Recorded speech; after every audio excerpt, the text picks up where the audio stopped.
Hello बच्चों। Hello. आप लोग कहानी सुनने के लिए तैयार हो? अच्छा, तो आज हम सुनाएंगे आपको एक जादुई पतीला वाली कहानी। कौन सी? जादुई पतीला वाली। एक किसान था, एक गांव में रहता था। वो बहुत गरीब था, उसके पास कुछ भी खाने को नहीं था। थोड़ी सी जमीन थी, तो एक दिन वो खेती करने की सोचा, लाओ जमीन है हमारे पास, तो उसमें हम कुछ बीज बो दें, खोद दें। तो कुदाली लेके वो गया, इसी से खोदने लगा। कुदाली से खोदते हैं ना, तो खोदने लगा। खोदते खोदते खोदते खोदते पूरा खेत खोद डाला। तो उसमें कोने में एक निकला पतीला। क्या निकला? पतीला।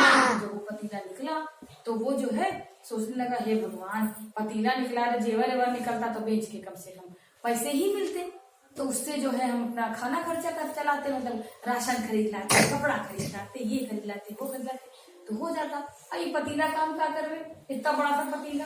ऐसा सोच के उसने क्या किया, गुस्से के मारे अपनी जो कुदाली जिसे खोद रहा था उसे उठा के ऐसे फेंक दिया। वो कुदाली जो थी उसका बेट अलग निकल के गिरा, कुदाली उसमें गिर गई। किसमें? पतीले में। तो कुदाली पतीले में गिर गई। और फिर वो जो अपने घर से खाना वाना बांध के लाया था, नमक मिर्चा रोटी और प्याज, तो बैठ के मेड़ पे खाने लगा।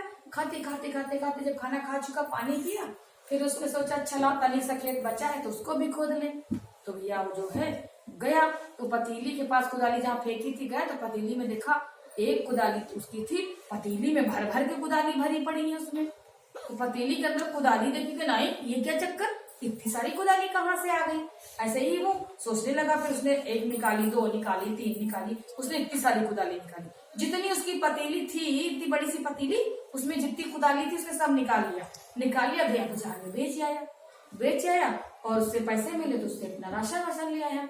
लेकिन उसको ये नहीं पता चला कि पतीले की करामात है। उसने सोचा भैया पतीले में निकल आता होगा।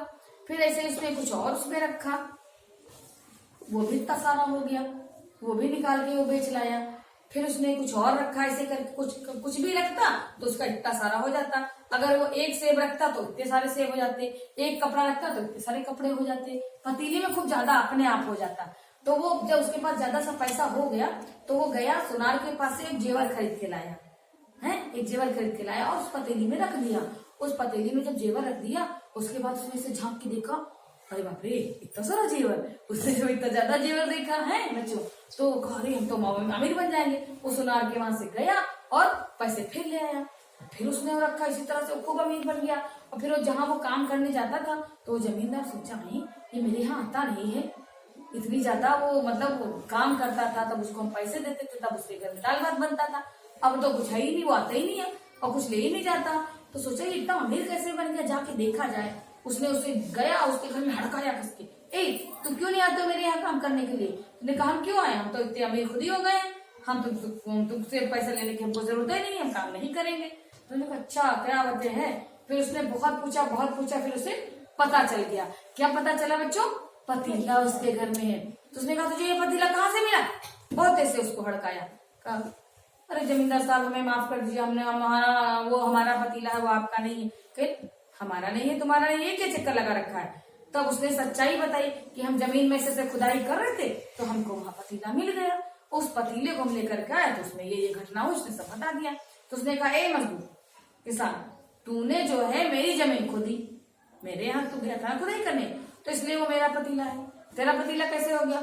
और वो जबरदस्ती उससे पतीला छीन ले गया, है ना। जो जमींदार था वो पतीला छीन ले गया। अब क्या हुआ, जब वो पतीला उसने छीन लिया और वो अपने घर ले गया तो कभी कुछ रखता उसका खूब भैया दूना होता। वो तो खूब जेवर वेवर गहना वहना रख करके और खूब बेच के जमींदार खूब अमीर हो गया। जब अमीर हो गया रातों रात, तो भैया वहां के जो दूसरी जगह के राजा थे उनने सोचा फलाने गाँव में तो भैया वो जो जमींदार था तो बहुत अमीर हो गया। भैया राजा थे वो कहाँ सुनते। उन्होंने सोचा कि जब ये अमीर बन सकता तो कोई जरूर कारण होगा।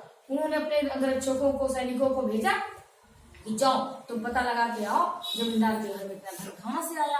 और वहां भैया वो लोग आए और ढूंढा ढाना, देखा, पूछा। उसने जब बताया तो वो पतीला उठा के राजा के सैनिक लेके राजमहल चले गए। अब राजमहल जब चले गए तो वह पता बच्चों क्या हुआ, राजमहल में राजा ने कहा अच्छा ये बात थी, इसमें कोई चीज डालो तो भैया खूब सारी हो जाती है। तो राजा ने क्या किया, उसमें जेवर भी डाले, गहने भी डाले और बाकी चीजें डाली, राजसी वस्त्र भी डाले तो खूब वस्त्र हो गए। उन्होंने क्या किया, सैनिकों को डाला तो खूब सारे सैनिक हो गए। जो डालोगे पतीली में तो वो हो जाए। उन्होंने खाना डाला तो खूब सारा खाना हो गया। उन्होंने रानियों को डाला तो खूब सारी रानी हो गई, खूब सारी दासी हो गई। अब राजा था दिमाग का पैदल, उसके पास दिमाग तो थी नहीं, इतने अक्कल थी नहीं, दिमाग से पैदल था।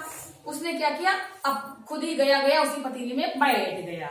जब वो बैठ गया तो उसमें से एक राजा निकला, 2 राजा निकला, 3 राजा निकला, 4 राजा निकला, इतने सारे राजा ही राजा है। अब भैया वो लड़ने लगे, खटाखट खटाखट लड़ने लगे, युद्ध करने ऐसे तलवार चलाने लगे, यो यो यो, मैं राजा हूँ, मैं राजा हूँ, मैं राजा हूँ। वो कहे नहीं मैं राजा हूँ। वो जो असली राजा वो चिल्ला रहा, मैं असली राजा हूँ, मैं असली राजा हूँ। लेकिन उसकी सुने कौन, क्योंकि यहाँ तो इतने सारे राजा थे। तो राजा मूर्ख था ना, इसीलिए तो कहीं पतीली में घुसा जाता है ना। जब राजा तुम थे तो तुम्हें घुसना नहीं चाहिए था। अब इतने सारे राजा थे, सबने मार मूर के उसको ठिकाने लगा दिया और कहानी यहीं समाप्त हो गई। क्यों? क्योंकि उसने लालच भी गया, उसको अक्ल थी नहीं, राजा तो दिमाग से पैदल था। तो कोई भी चीज जो है ऐसे नहीं करनी चाहिए जो खराब हो जाए, उसकी स्थिति खराब हो जाए और वो समझ ना पाए। तो कोई भी कार्य सोच समझ के करना चाहिए, है ना बच्चों। तो कहानी यहीं पे समाप्त होती है।